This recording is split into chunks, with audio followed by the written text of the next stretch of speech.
Hello guys, sharing tayo cost risk assessment. Okay, pag gagawa tayo ng template or ng form natin, wag natin kakalimutan yung ating document number, revision number, and revision date.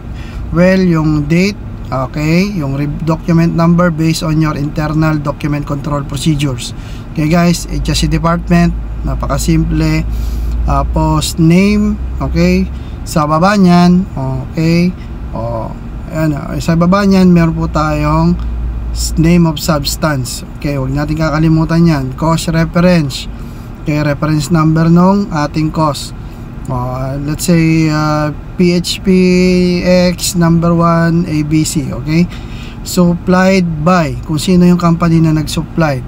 Si company ABCD, trading ba siya, supplier ba siya ng chemical. So tignan din natin yung person at risk, either staff, visitor, public or contractor. Select lang guys, no? Pakikita nyo naman yan sa Microsoft Word. Napakadali niyan. Okay, okay, so yan, select, kunyari si contractor, yan. Okay, yan yung mga at risk. For sure, staff and contractor lang naman ang magiging at risk niyan. Either or visitor kung meron tayong kung meron tayong inimbitang vendor na maggawa sa ating facility. Okay, so assessor kayo and your supervisor. Okay, yung supervisor, name and signature para acknowledge nila yung inyong cost risk assessment. So hazard identification and PPE, so yan, ilalagay nyo dyan, no, yung identification ng hazard at PPE. Okay, inhalation, absorption, ingestion, yan po yung mga hazard. So mga PPE, gloves, coverall, safety shoes, safety helmet, etc.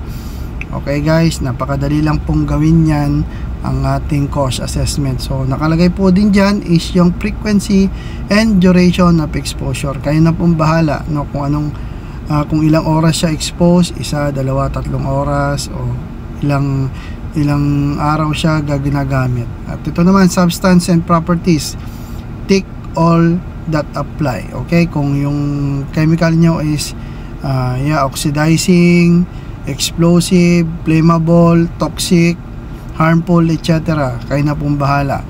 So control measures, general precaution and first aid measures. So nandyan, makikita nyo lahat ito guys kung mag-refer kayo sa inyong SDS, SAFETA data sheet. Nandun na po yon.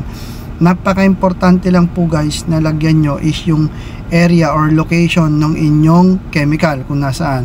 Of course, yung responsible person din. Okay, para malaman kung sino talaga ang supervisor doon.